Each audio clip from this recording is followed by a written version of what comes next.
Hey everybody, it's Calvin the Go here, and I'm here discussing One Piece. I'm going to be talking about the recent chapters and where I think Egghead is going to go from here. I think it's a big deal that Kizaru is pulling up with one of the members of the gorosei, what was his name, J.D. Garcia or something like that. And I'm going to talk about if the gorosei are going to actually be fighters or not, and where I think the story is going to go from here on, and how big of a war and how big of a big deal that the Egghead Island is going to be, because think about all the major players that are going to be here. Eventually, at the start, we kind of just thought this was going to be a small little exposition dump kind of arc. But now we're getting major players. We're getting Kizaru pulling up. I think other members of the Marines might pull up. Other members of Sword. We might get Smoker.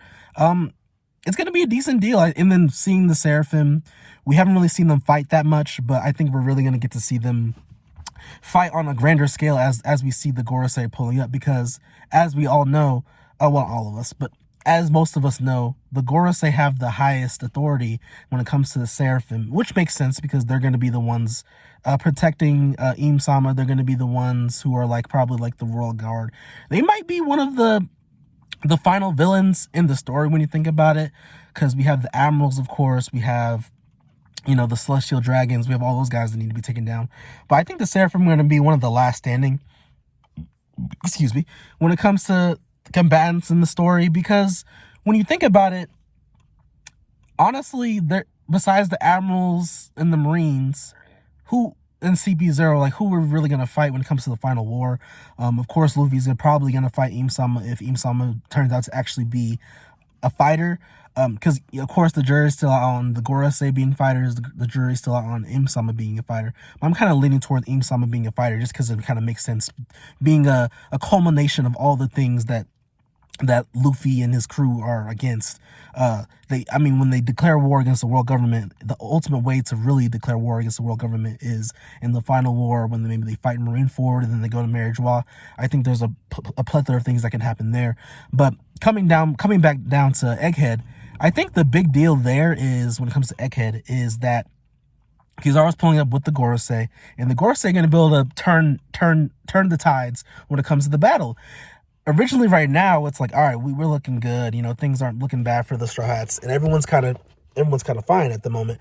But when they come and gorosei are able to turn it on, it's okay, well, we're gonna have to fight the Seraphim. We're gonna have to fight Kizaru. We're gonna have to fight a whole fleet. So it's gonna turn from, oh yeah, we the odds are in our favor, to a very bad situation real soon. Which I'm really excited about, because we're a Yonko crew now, and it takes a lot to really kind of cause us some danger, right? Because of course, if Big Mom's whole crew was on Egghead Island, maybe it'd be a little bit harder to see danger. But we're not really rolling deep like the Big Mom Pirates, where we're kind of a smaller crew, more quality over quantity. But they had both of it. So a lot of these Yonko crews, they kind of have a lot more numbers than we do. They have a lot more fleets. They have, just the vast majority more numbers when it comes to that kind of thing. So it's kind of interesting to see what'll happen here. I'm really excited to see, because I think they're really setting up, especially with last chapter, a Zoro versus the Mihawk Seraphim, S-Hawk. That's going to be a pretty good fight. I wonder if Sanji's going to end up fighting the Jinbei Seraphim, or maybe the Kuma Seraphim, or maybe Frankie will fight the Kuma Seraphim. I don't know. But I think this is going to be an all-out war on this island. It's going to be really exciting to see what happens there, because at the end of the day, this is going to be a big deal. This is going to be more headlines. I don't think we're going to get bounty upgrades from this, and also we need to talk about how Vegapunk potentially disappeared. We don't really know much about that yet. We're going to get, I'm assuming, a really good backstory from Kuma. I'm really excited to see what happens there. Bonnie is going to have a really good backstory with that. I think that's really going to elevate Bonnie's character. And I've seen people talk about the prospect of Bonnie joining the crew. I think this would really help her case, I think, if she gets a really sad backstory here.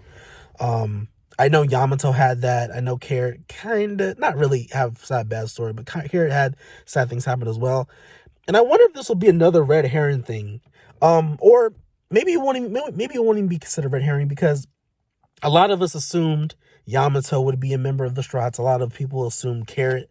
I wasn't really as sold on Carrot as I was Yamato. I think all of the focus that Yamato ended up getting at the end of the Wano arc, it made it seem like, okay, she has to be a crew member.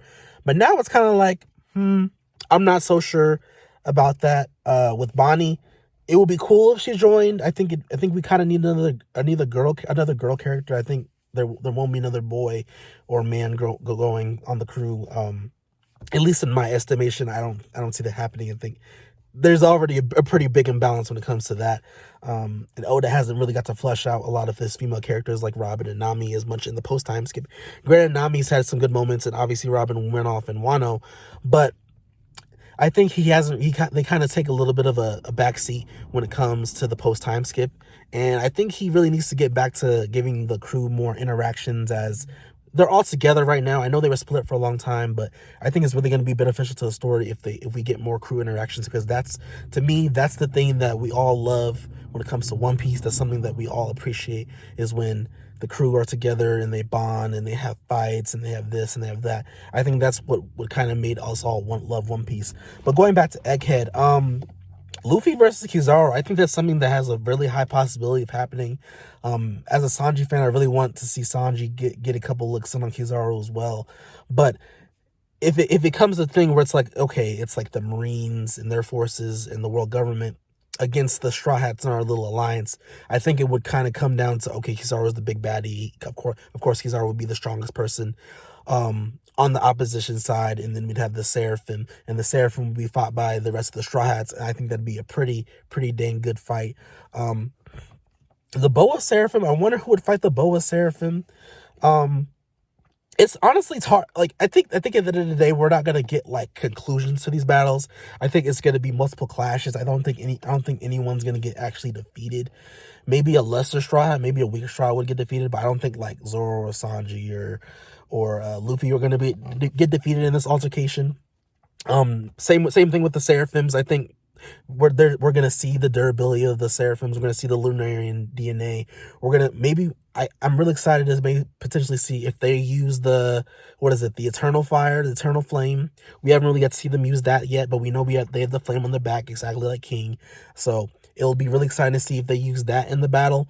And also Kizaru versus Luffy, I really want to see how that interaction would go. I want to see how Luffy will be able to fare against someone that fast, and I think it'd be a really good thing for power scaling if Luffy is potentially not able to 100% keep up with the speed, even with Future Sight. That really would bring a lot of hype to the Admirals. I don't think Oda is going to do the Admirals dirty again, especially because how we did Green Bull. And he even kind of had to backtrack it a little bit. I say backtrack, but he gave him a feat because he knew that it was like, when it comes to the Weevil thing, he gave him a feat because he knew he did him so dirty. So I don't think Oda's going to do that again, because he needs to set these guys up as one of the main antagonists for the end of the story and the final war. So I don't think he can keep making them look like clowns, especially what happened with Green Bull. Green Bull fans were on top of the world when it comes to first defeating King and Queen, and then he had them look like fools at the end of the day. So it's kind of like, but I'm excited to see Kizaru in action. This is going to be the first time we see Kizaru in action in the post-time skip, and in my opinion, he's my favorite admiral. So I love his fighting style. I love his suave demeanor. I love how cool he is. I love how he, maybe thinks slow but moves fast. I think that's pretty funny how Oda does those kind of things, But at the end of the day, I think it's going to be a really exciting arc. Obviously, we're going to get so many different lore dumps. We're going to get different information on devil fruits. We're going to get so many different things. I really appreciate you guys can like, share, and subscribe if you're new. Calvin the Goat signing out. Have a good day, guys.